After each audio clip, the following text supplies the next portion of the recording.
नोंगौ बे समाव बिटिसिनि रां बावजाया मैयानिफ्राय जागायगासिनो आरो बे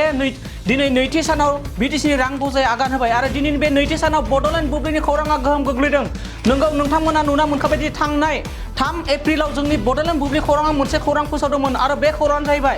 1950 मायथाइयावनो रायजो जानाय गंसे गामिया मानास सेरफाङाव माबोरैहाय वाइल्ड लाइफ सेंसुरियाव सोसनजाखो बेखौ लानानै जों मोनसे गिदिर खौरां होदोंमोन आरो बे खौरांखौ नोंथांमोना नुखादों दे थांनाय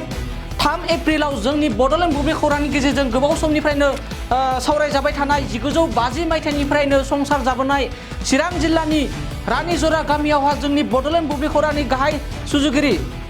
एडिटर इन चिफ बिथां राकेश रामसियारि बिथाङा थांनानै बै जायगायाव एबा माबोरैहाय 1950 मायथाइयाव बर' गामिया संसार जाबोबाय थानाय गामिया माबोरै 2008 मायथाइयाव माहारियारि मानास हाग्रामा एबा वाइल्ड सेंसुरियाव माबायदि 2008 मायथाइयावहा हाबनो मोनखो बेखौ लानानै संदाननानै जोंनि बड'लेण्ड बुब्लिनि गाहाय सुजुगिरि राकेश रामसियारि बिथाङा संदानहैदोंमोन आरो नायबिजिरहैदोंमोन बै थासारिया माबोरै बेबायदि जानो मोनखो होननानै गामि ओनसोलाव थांनानै बिथां खौरां लादोंमोन आरो बे खौरांखौ जोंनि बड'लेण्ड बुब्लि खौरांनि गेजेरजों थांनाय 3 एप्रिल दानाव फोसावदोंमोन आरो बे फोसावनायखौ लानानै दिनै बिटिसिनि रां बावजायावहा गोहोम गोग्लैदों एबा सावरायनाय जादों। नंगौ बे बाथ्राखौ लानानै थांनाय 3 एप्रिलावहा जोंनि बड'लेण्ड बुब्लि खौरांनि गेजेरजों फोसावनाय जादोंमोन आरो बे फोसावनायनि गुबै जाहोना जाबाय थांनाय 1950 मायथाइनिफ्रायनो संसार जाबोनाय गामिया 2008 मायथाइयावहा माहारियारि मानास हाग्रामा एबा वाइल्ड लाइफ सेंसुरियाव सोसनजादोंमोन आरो बै समावहा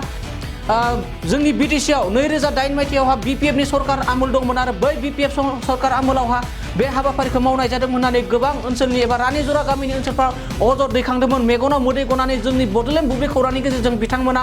सोंखारिदोंमोन जे उसुंसेयावनो थानाय एमसिएलए जेम्स मुसाहारि बिथाङा बे हाबाफारिखौ माबोरै बेबायदि मावनो मोनखो बै समावहा एमसिएलए एबा बिपिएफनि एमसिएलए बिथाङा रानिजरा गामिनिफ्राय 2-3 किल'मिटार जानथायावमोन होननानै बिथांमोना फोरमायदों आरो बे फोरमायसेयावबो बिथाङा अजद दैखांबावदो दि थांनाय 2008 मायथाइयाव जेम्स मुसाहारिया एमसिएलए मोन बै एमसिएलए समाव बिथांमोना बिनि बागै जेबो अजद दैखांसै एबा बै रानिजरा गामिनि थाखाय जेबो खामानि मावासै होनना बिथांमोना जोंनिसिम अजद दैखांदोंमोन आरो बे अजदफोरखौ जोंनि बड'लेण्ड बुब्लिनि गेजेरजों फोसावनाय जादोंमोन। बेखौ लानानै दिनै बिटिसिनि रां बावजायावहा फोसावदों आरो गोहोम गोग्लैदों। बे बाथ्राखौ लानानै बिटिआरनि हाग्रा बिफान मावफुं सोद्रोमा रनजित बसुमतारी बिथाङा थांनाय 2008 मायथाइयाव एबा 1950 मायथाइनिफ्राय संसार जाबोनाय रायजो गामिया माबोरैहाय 2008 मायथाइयाव वाइल्ड लाइफ सेंसुरियाव सोसनजाखो बेखौ लानानै सोंखारिनाय एबा दान्थे बिदान्थे सोलिगासिनो दंमोन आरो बिथांमोना एबा आथिखालनि सरकार बिटिसि सरकारा फोरमायनाय बायदिब्ला फैबाय थानाय समाव बड'लेण्ड बुब्लि खौरांनि गेजेरजों फोसावजानाय रानिजरा गामिखौ थाबैनो माबोरैहाय वाइल्ड लाइफ सेंसुरिनिफ्राय दानख'नो हागोन बिथांमोना बेनि थांखि लागोन एबा बिलखौ पास खालामनाय जागोन होनना बिथांमोना फोरमायदों आरो बे बाथ्राखौ लानानैनो हेंथायारि दोलो बिपिएफनि एमसिएलए जेम्स मुसाहारि बिथाङा गासैबो नंखाय बाथ्रा फोसावदों बड'लेण्ड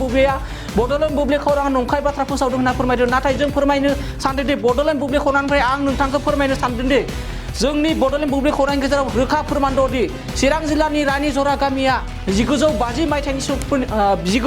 मायथाइनिफ्रायनो बै जायगायाव रायजो जाबोदोंमोन आरो जों रोखा फोरमायनो हायो 1959 मायथाइयाव गंसे फरायसालि गायसननाय जादोंमोन आरो बै फरायसालिनि मुङानो जाबाय 1959 मायथाइयाव फरायसालि गायसननायनि मुङा जाहैबाय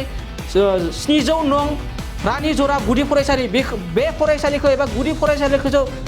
फरायसालिखौ 1959 मायथाइयावनो गायसननाय जादोंमोन। अब्ला नोंथांमोना माखौ लानानै बड'लेण्ड बुब्लि खौराङा माखौ नंखाय खौरां फोसावदों होनना फोरमायनो सानखो बिदिब्ला जों नोंथांमोनखौ फिन आरोबाव फोरमायबावनो सानदोंदि जोंनि बड'लेण्ड बुब्लिनि खौरांनि गेजेराव रोखा आखायाव फोरमान दंदि चिरां जिल्लानि रानिजरा गामिया 1950 मायथाइनिफ्रायनो रायजो जाबोदोंमोन आरो बै रायजोआ 2008 मायथाइयावहा बिपिएफनि आमोल एबा बिपिएफनि सरकार समावहा 2008 मायथाइयाव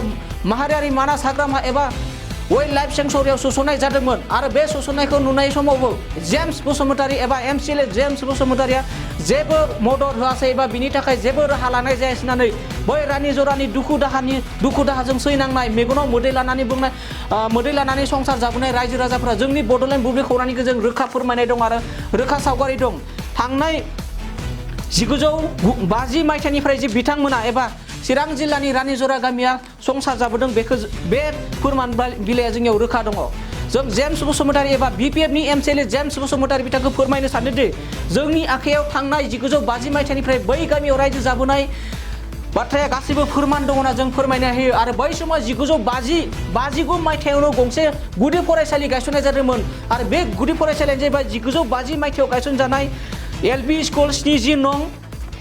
रानीजरा गुदि फरायसालि बेखौ गायसननाय जादोंमोन। अब्ला नोंथाङा माखौ नायनानै बड'लेण्ड बुब्लि खौराङा नंखाय खौरां फोसावदों होनना बुंखो जों नोंथांखौ रोखा फोरमायदि जोंनि आखायाव रोखा फोरमान दं 1950 मायथाइनिफ्रायनो रानीजराया संसार जाबोदोंमोन होननानै आरो बे बाथ्राखौ लानानै जों थांनाय 3 एप्रिल खालारावहा जों फोसावदोंमोन आरो बे खौरांखौ जोंनि बड'लेण्ड बुब्लिनि गाहाय सुजुगिरि राकेश रामसियारि बिथाङा थांनानै संदांदोंमोन बाथ्राया माबोरै होननानै आरो बै ओनसोलनि दुखुथिया सुबुंफोरा बर' रायजोफोरा मेगनाव मोदै लानानै जोंनि बड'लेण्ड खौरांनि गेजेरजों फोसावदोंमोन दि थांनाय 1950 मायथाइनिफ्रायनो जों गोबां हाराखास्थिजों संसार जाबोदोंमोन आरो बिथांमोना फोरमायनाय बायदिब्ला थांनाय 2003 बिटिसि एकर्ड जानायनिफ्राय जेबो सरकारनिफ्राय अनसुंथाइ मोनाखै एबा कनसुलटेट मोनाखै होनना बिथांमोना बेखौबो अजद दैखांनाय जादोंमोन। नाथाय 2020 मायथाइनि उनावहाय इउपिपिएल सरकारनिफ्राय गोबां सरकारनि अनसुंथाइ मोननायखौबो बिथांमोना फोरमायदों। नंगौ बे समाव फिन फोरमायदो दि बड'लेण्ड बुब्लि खौरांनि गेजेरजों फोसावनाय खौराङा बिटिआरनि एबा बिटिसिनि रां बावजायाव गोहोम गोग्लैदों। गोबां दान्थे बिथान्थे जादों। थांनाय चिरां जिल्लानि रानीजरा गामिखौ वाइल्ड लाइफ सेंसुरियाव सोसननाय खौरांखौ फोसावनाया बिटिसिनि रां बावजायाव दिनै गोहोम गोग्लैनायखौ नुनो मोन्दों। खुलुमबाय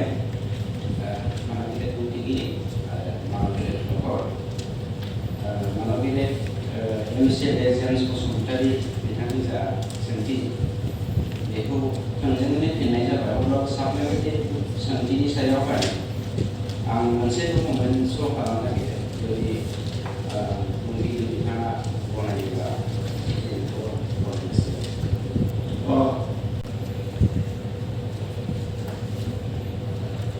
saya bukan malu berkomentar kasih dulu sesuatu. आं क्लियार खालामनानै आनडिभाइडेड गवालपारा जिल्ला एबा जोंनि चिरां आरो क'क्राझार जिल्लाया आनडिभाइडेड गवालपारा जिल्लायाव दङ। बे समाव 1950 मायथाइमोन। 50 मायथाइनि सिगांनिफ्रायनो जेब्ला जेम्स बिथाङाथ' मोजाङै मिथिगौ भारत हादरा उदांस्रि जानायनि सिगांनो 1945 मायथाइनिफ्रायनो रानीजरा गामिया जोनोम जादों। बावहाय होनाय डकुमेन्ट्स बायदि बेनिफ्राय फरेस्ट डिपार्टमेन्टआ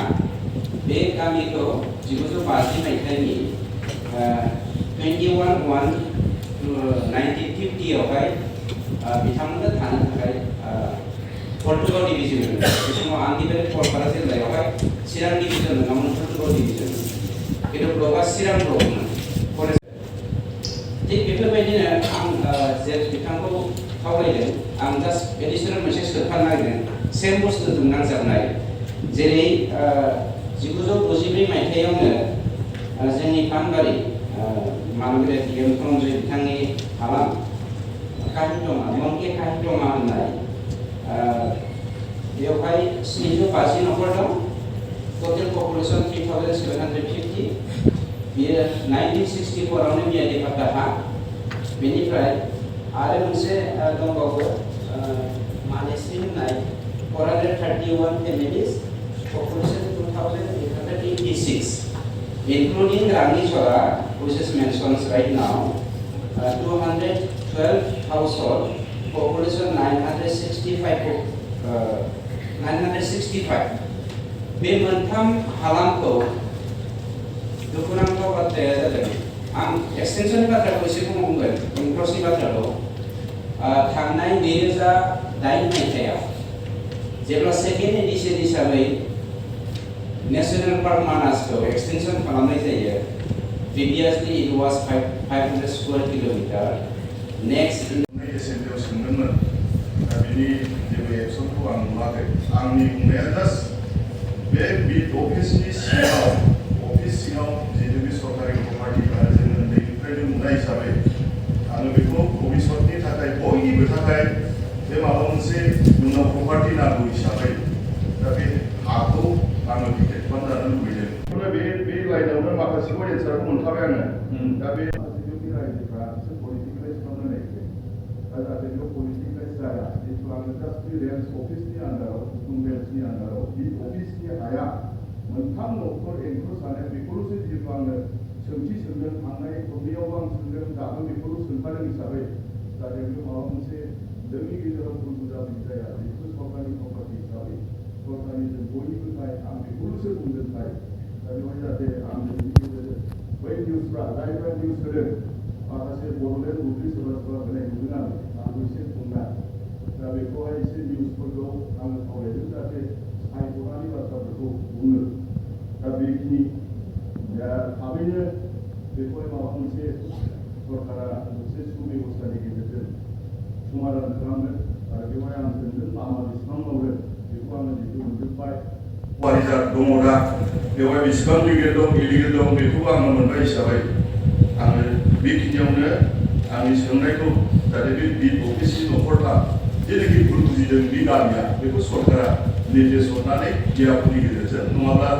रेन्जारनि गेजेरजों जाहाथे बे गामियाव क्लियारिफिकेसन होयो आं बेखौनो आसा खालामनानै आंनि बुंनायखौ सोंनायखौ